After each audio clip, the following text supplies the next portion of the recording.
You were not meant to be a slave to the grind. You were not meant to trade your life force for money. You can escape gravity. You can unlock your life. You got this.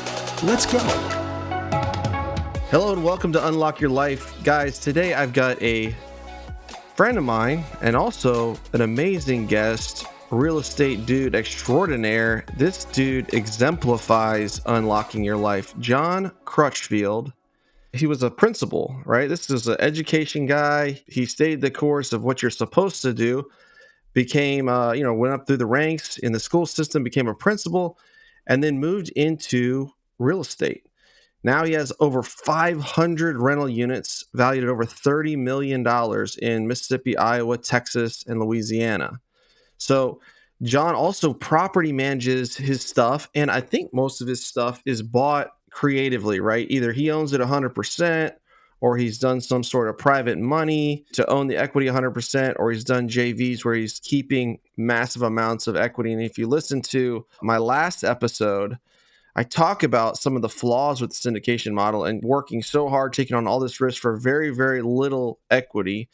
And John has managed to completely flip that on its head. So John, I'm excited to hear your story. Thank you and welcome to the show. Man, thank you, Jennings Smith, for letting me on. I'm excited. It's always fun to get to talk to you because I met you through social media, and I feel like I just followed you. I listened and hung on to every word to your story. So it's kind of surreal to be able to jump on here and share my story as well.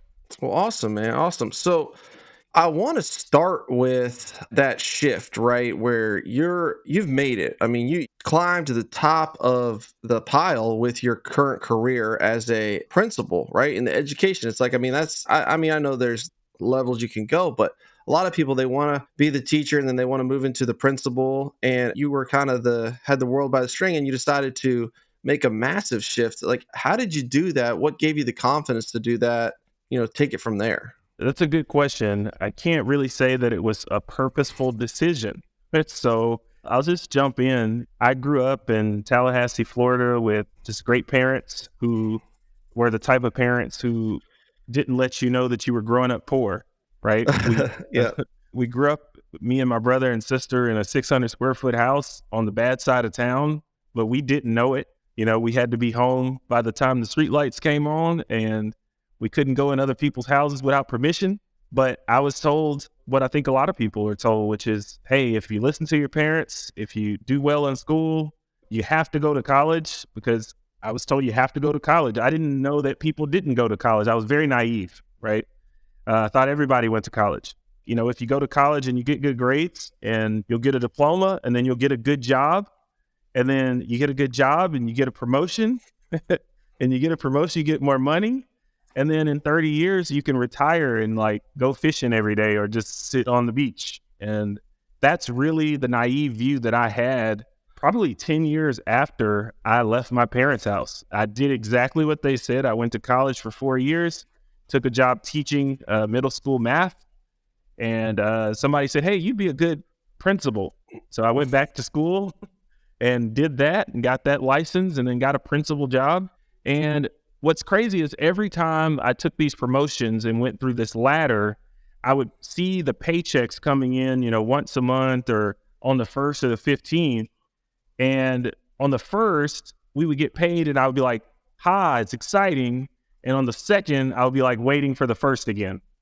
So, it always seemed to be this wheel, no matter how much money was coming in, that I wasn't going to be able to get off of. And, being a principal is pretty demanding, Jennings. It's pretty demanding. I remember my 3-year-old being on the sideline with me at the high school football games. I had him there on the sideline with me. And my wife, she was really concerned about the amount of time that I was putting into the school, the amount of time that I was putting into community service and community work. And so it wasn't really intentional that I jumped off into entrepreneurship. It was more just the demand of the job on my family and the lack of financial certainty in the future. And so I remember us, having a real serious conversation one day, and she was like, hey, you need to do something different. And I turned in my resignation the next day after that conversation. Oh, wow. Went from a job where I was working, 80 hours a week for somebody else, making more money than I ever thought I should be making as a 28-year-old, and took a job as a professor at Ole Miss, hotty toddy for all those people that like the Rebels, but took a job as a professor there, making a lot less money. But what happened is it freed me up to have time to look at other things and pursue other interests. And I thought about this a lot. It goes to not really knowing all the time what's going to happen when change is kind of forced into your life.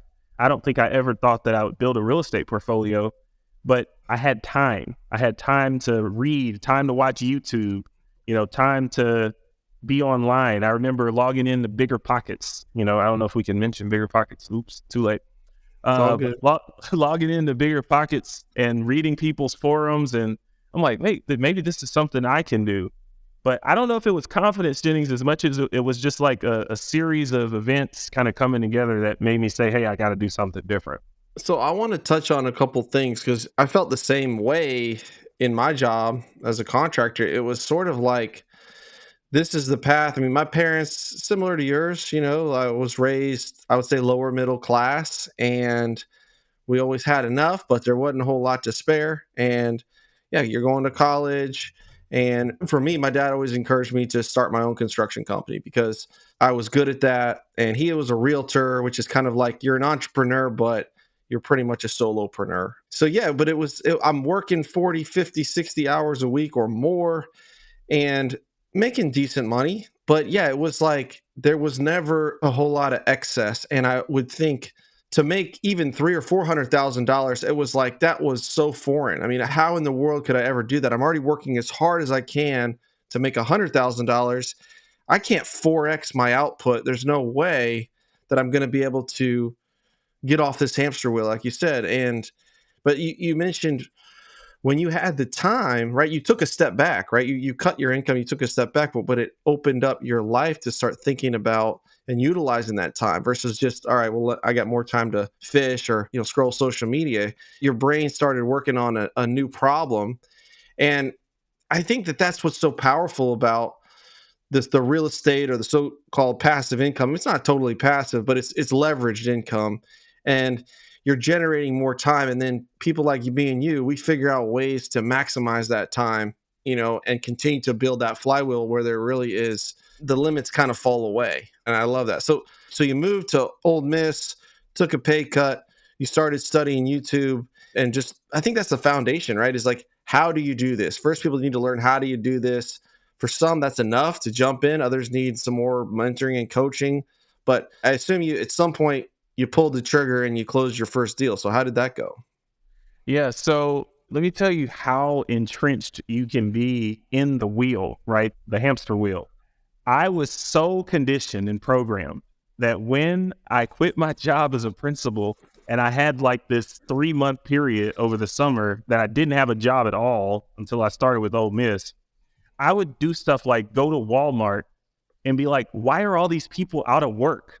Like during the daytime, doesn't everybody go to work? Like, doesn't everybody work from 9 to 5? Like, I really thought that everybody had gone to college, and I was 28 years old. I was like, everybody had gone to a job. Everybody works 9 to 5, and I was just in. But I remember starting to be able to have that time with conversations with just people that were also off during the day, right? Like, what do these people do that are also off during the day? These people that have time freedom. And so I'm a church-going guy. I went to church during the day with one of the elders at the church, and he was there sitting on his laptop, and he had an Excel spreadsheet out, and he has all these properties on it. And he was willing to sit down with me and explain that he's able to not be at work during the day because he has rental properties that pay him every month. It kind of sparked I had been listening to some stuff online and watching YouTube, and it sparked a conversation. And so he started coming over to my house in the evenings and explaining his business, right? It just became a friendship. And I remember just when the light bulb came on that I could turn rentals into a business is when he said, and I had never in my life thought about having my own business before. He said, if you can run a school and deal with all those kids and all those parents, you can run your own business. And it was just like Absolutely. eureka, like no one had ever said that to me before. And so then it became like, okay, let me figure out how I can start acquiring these rentals. My first deal, I was that guy that knew I didn't have any money, right? I was, had a doctorate degree. I had made a lot of money, quote unquote, on paper, but I didn't have any money for down payments or anything like that. So I had listened to enough education to say, well, maybe somebody will finance me property. So I literally started just by going on Zillow and looking for sale by owners and just typing them a simple text message that I would never send today. Like, any money, but will you finance me your house? That's what every message said. I would just I sent it probably to hundreds of people. One guy said yes. One guy. Right? He's now investors, right? We have a friendship that's lasted about 10 years now. But he said, sure. He said, I'll come over and meet you. And I didn't know this back then, but I had my first kind of catering session with an investor, right? I told my wife, hey, we got to clean out the car because this guy's coming over to talk. And he's going to get in the car. We're going to drive him around. And ended up financing me a property. Okay, so this guy that you were calling, was he trying to finance you on the house he was selling, or was he wanting to be a private lender for your portfolio? Yeah, so he was trying to sell a property like on Craigslist. So Okay. For those people who remember Craigslist, like people would go on there and they would just list their house for sale. And really they were trying to avoid realtor fees. It was pretty cool because I would look for the people on there where you could find their number. And I wanted their number because I didn't want to call them, right? That would be too confrontational. And I text them, I don't have any money. Will you finance me the house? Basically, will you sell or finance? That I would never do that now, but that's what I used to send people. And he said, sure. So it worked out really well. But you mentioned, because you said you reached out to like what, 100, 200, 300 people before you got a yes, right? Oh, And maybe that was your tactic. Maybe you got to improve text message, but you didn't stop. I love that. Man, it was so horrible. I know it was horrible now looking back, but I would be fascinated when people would text me back and say, okay, how much down? It's like, okay, well, now I have some people that will at least consider this. Yep. But he was one of those sellers who really wanted to build a relationship with somebody, and he wanted that consistent monthly income. And so I came along right at the right time for him, and he certainly came along at the right time for me. Okay, so he sat down with you, you guys met, and what did he want for the house, and how did you structure that deal? Yeah, so he ended up asking me, it was kind of very organic structure. He started asking me, like, how much do you have down? And I was like, okay, 2,500 to 3,500. He was like, okay, that's cool. And he was like, okay, is 30 years good? And I was like, okay, I have a personal house. 30 years sounds good. That's amazing. He didn't mention interest, right? He never mentioned it. I never mentioned it. And we ended up setting the payment around $450 a month because that's what he wanted for 30 years, right? And purchase price was $125,000. So we really structured the deal based on what he needed. And that has become my formula for how I approach all sellers, right? Like, what do you need? What are your goals? And then I try to structure an offer around what do they need and what their goals were. The rehab money for that deal had to come from a credit card for materials and my sweat equity with my wife. And those were good nights, 4 or 5 years into our marriage, was us going to get paint and picking out paint colors and going to maybe pick up a laborer every now and then for stuff we couldn't figure out how to do. Well, that's amazing, and that's a team, right? Where you're building your future together. And this was her idea, remember? She said you're the one that had to do something different. So I'm glad you got her in on it. Yeah, she's a trooper. I think she was happy to have me home more and happy to see me passionate about something. And so that's when you got a good one. So you got it fixed up, and I assume you got it rented. Yeah, got it rented the first year to my mother-in-law, which was also my wife's idea, but she did pay rent.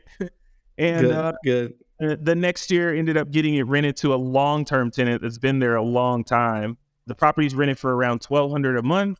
The expenses are around like $750. So it's a pretty good cash flowing deal, and still is a great cash flowing deal. Okay, so guys, let's pause here because I want to point out Jonathan now has 500 rental units, $30 million worth of real estate.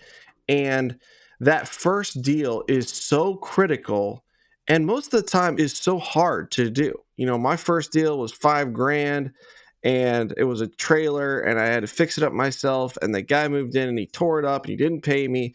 And it was a struggle, but it gave me the confidence that I could do this, right? And once you close that first deal, you can close another, especially where John sees, hey, this guy would work with me, right? He became my friend. He became an investor with me. He structured terms that would work for him and would work for me. Maybe I can find other people like this. And I know that you moved into some bigger deals. And so let's talk about that 66 unit that you brought up at the conference, 66 unit apartment. How did you jump into that one? Because that's a big deal. That's like 66 single family homes in one swoop. So talk to me about that. I think that the audience would be interested in that.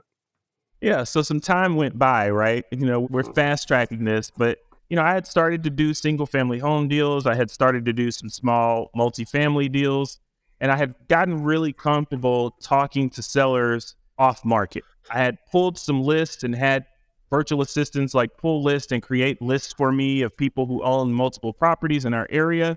And I had just found this niche talking to older sellers who own their property lots of years and structuring deals with them. One of the days I said, okay, it's time to go bigger, right? And you start watching stuff on social media, you start seeing people and you start reading and you're like, man, I got to get you one of these big deals, right?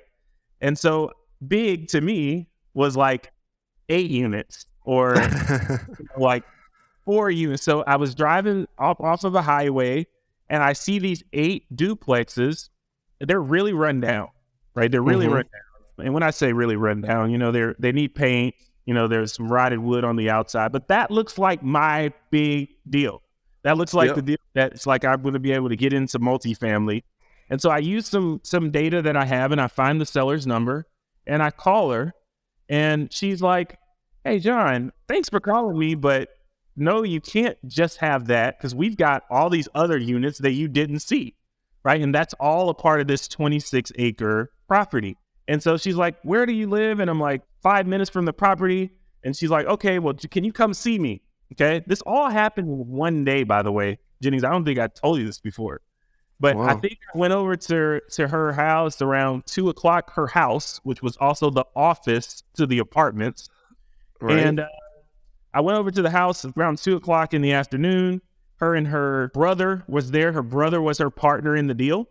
And we sat down and we started talking about the apartments. She sat me down in her little Cub Cadet and we drove around the property and looked in the units. And it was just this great seller to seller experience.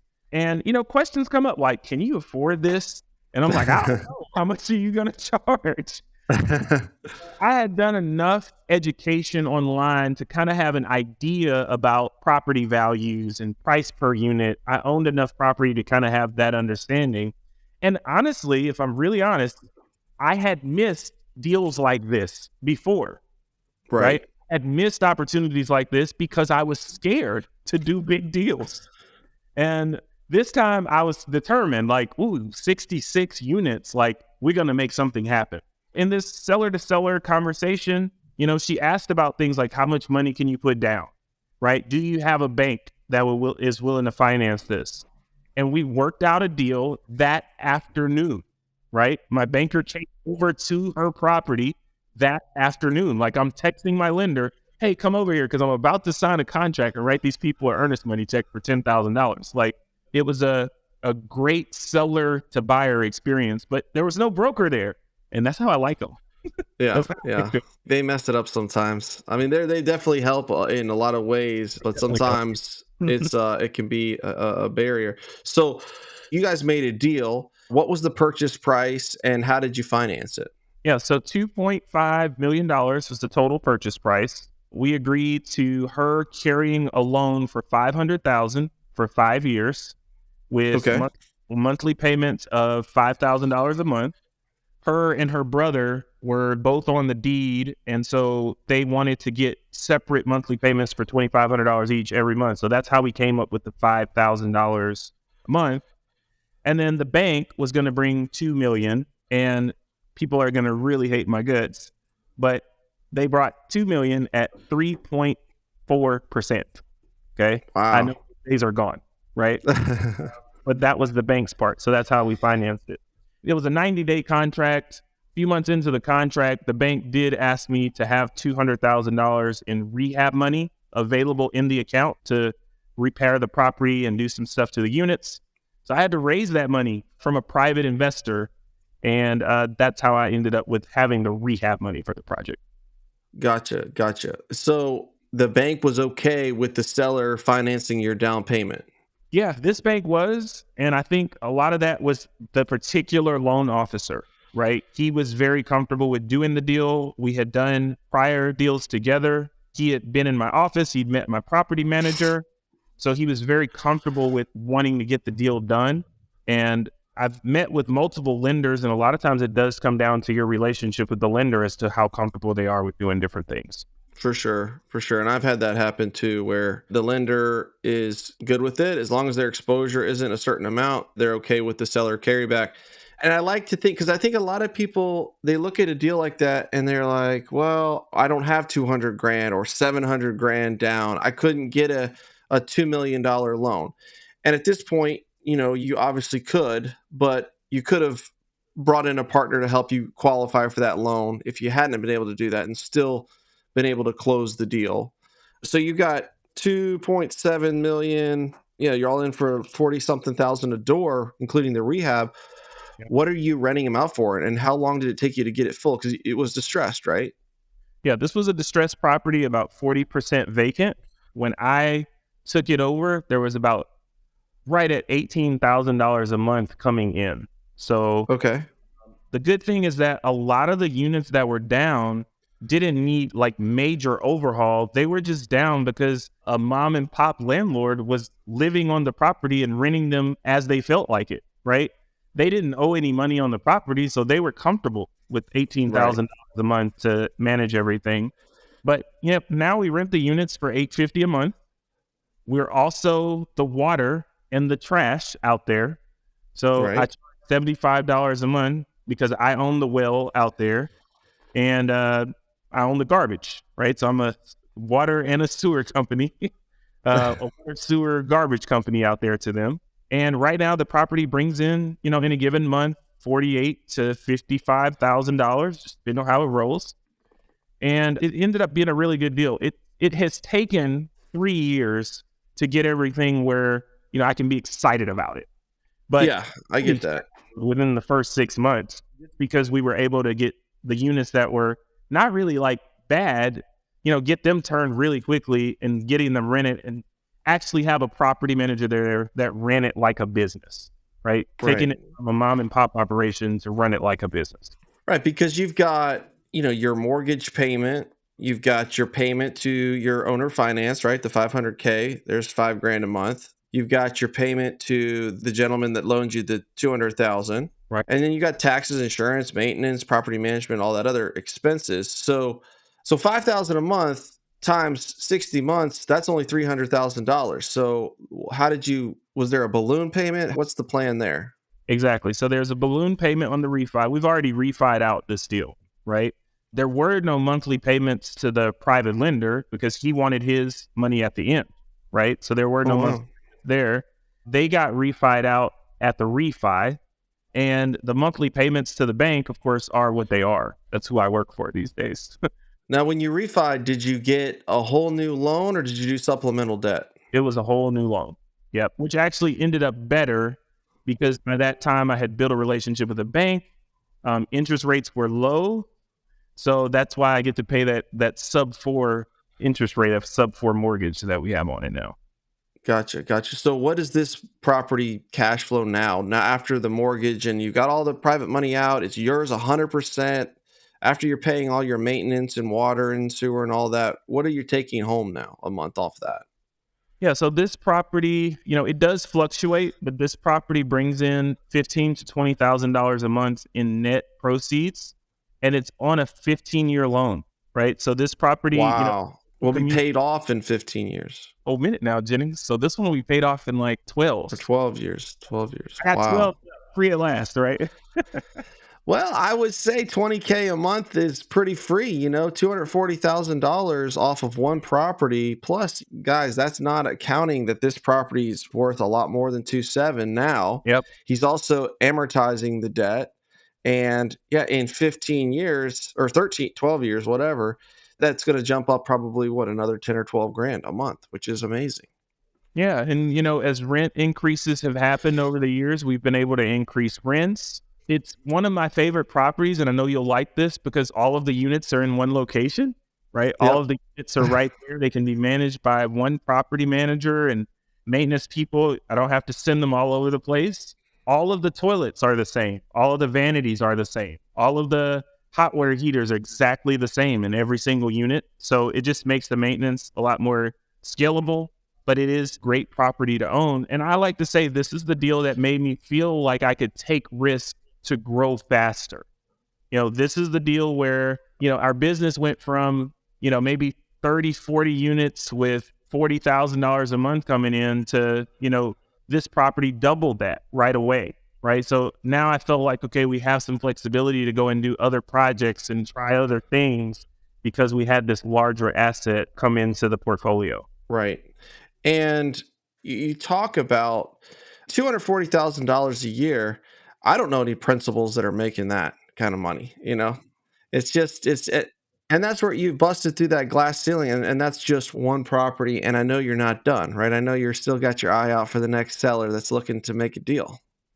Absolutely. Absolutely. And, I think we started off talking about this at the beginning, but I think what I'm really grateful for is how unplanned this really was, right? Like I didn't predict that this would happen.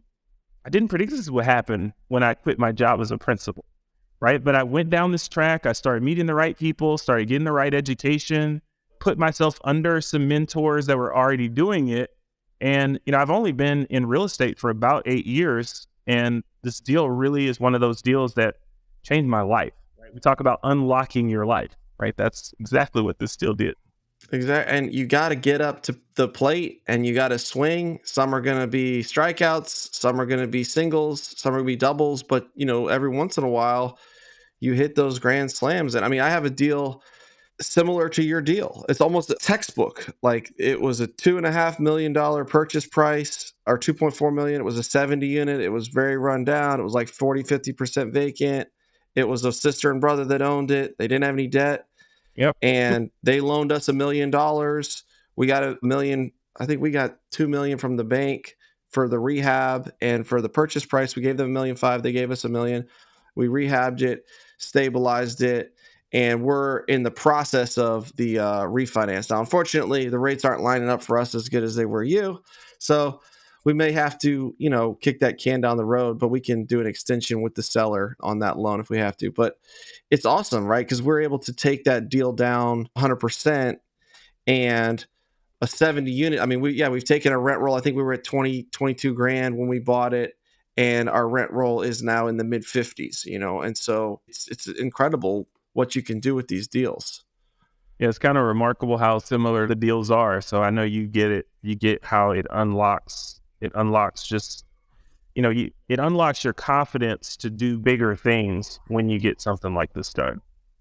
Right. And guys, the only resources that John had there was the creativity, right? The creativity and the willingness to go out there and find the deal, build a relationship, make it happen, call investors that told him no. Because I'm sure when you were looking for that 200 grand, the first guy you called probably didn't give you the money. You had to talk to multiple people to make that happen.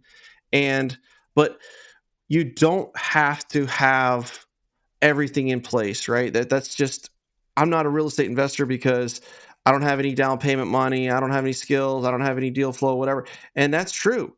But you've got to get started. You don't have to get it perfect, but you got to get it going and things can start to line up. So what would you tell somebody that is, maybe they're looking to do their first rental, or maybe they've got a couple rentals, but they're like you, they want to break into something that's really going to change their life? Yeah, I think what I would say is you've got to believe that you can actually do it, right? It starts with you believing that your life could be totally different in a relatively short period of time. I mean, I'm not out here saying that you can be different tomorrow, but if you start putting in the consistent actions over a prolonged period of time, you will look back on your life and it'll feel like it happened fast, right? But you were doing it all along. You were talking to people, you were getting the education, you were being submissive to mentorship, right? Like working with other people that have already done it before. You were building the relationships, and you look back and you say, I really did what I set out to do. But you got to believe. You got to believe that you can do it. And I'm just a regular guy. It's like if anybody will tell you, like, I don't have the business acumen. I don't have businessmen in my family. I'm that once in a generation person in my family that's doing anything like this. So if I can do it, I know a lot of other people can do it too. Absolutely. It's these stories we tell of ourselves of why we can't do it. And we vilify maybe the people that do it as, well, they were born with a silver spoon, or they got opportunities that I didn't have. And yet every resource you need is out there. Deals are out there. Money's out there. Loans are out there. Loan sponsors are out there. It's all about just plugging into those right connections and doing the work and bringing the value. Because I know, let's say you couldn't have gotten that loan. I mean, a deal like that, I know at least 20 people that would have jumped on that deal for a slice of equity and said, sure, I'll help you get that $2 million loan, right? Because of your track record, what you've put the work in the past. You're looking at 40 something $1,000 a door. You can rent it for $850 plus water. I mean, I don't have to do back of the napkin math. That deal is a solid deal. And so it's not as hard as you think it might be. I think it's this huge lie where people are like, oh, it's not that simple. It is simple. It's not easy, but it is simple. It is not that complicated to build generational wealth. I mean, how old are you, John? 35, 36? Right. Yeah. So when you're 50, that building will be pretty much paid off, or will be paid off if you don't refinance it. And it'll be worth, I would say at least $4 million conservatively, maybe $5, $6 million. I don't know. But how hard are you going to have to work as a teacher, as a professor, to get a $6 million nest egg people work their whole life just to save up 500, $1 million. And that's people that are doing good, and we close one deal and that replaces your entire retirement. Then life becomes a lot more fun. And you think, man, what is my purpose? What does God put me here on earth to do, instead of just being so focused on ourselves? And I think when we play small and we think small and we're fearful, it really can just be selfish, where it's like the only person I'm going to take care of is myself. When you're in the pool drowning, you can't help anybody else. You got to get out of the pool, get in the boat so you can pull people up. And I think that's what you're doing, with Grab the Map. You've obviously helped with your team. You got property management, employees. You're benefiting your tenants in your community. You're benefiting your partners. So I love your story, man. I appreciate you coming on and sharing it today. Yeah, Jennings, I appreciate the invite, man. I really believe in that last piece, which is like the impact that we can have on our communities. I think a lot about the impact I can have on my own family for stuff like this.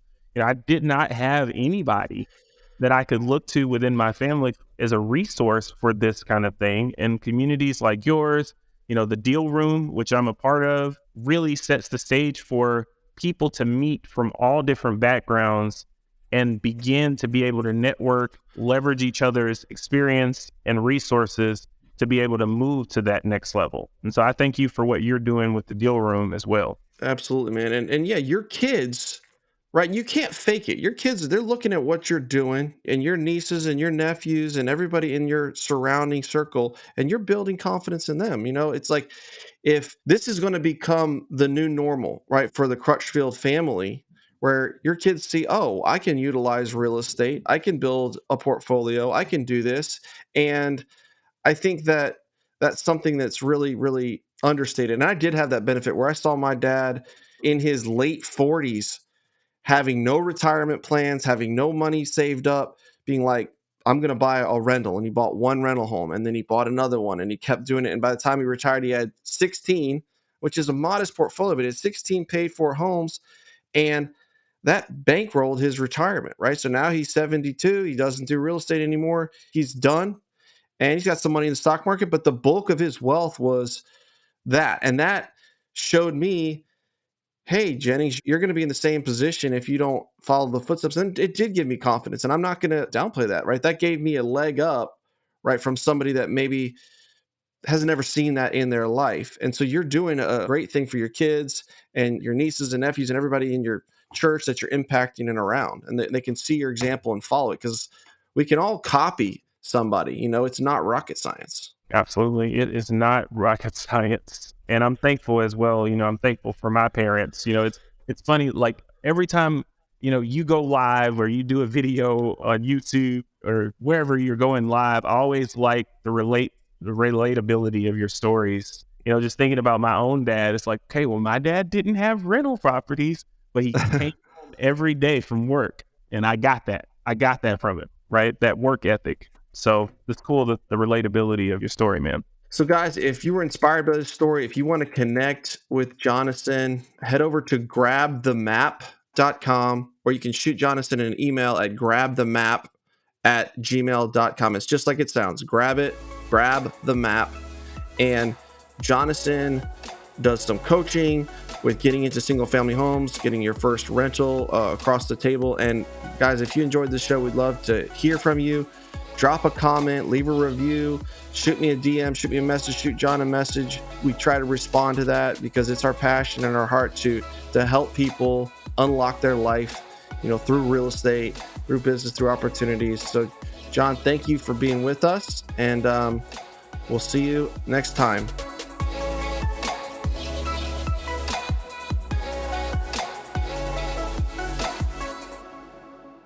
This is thepodcastfactory.com.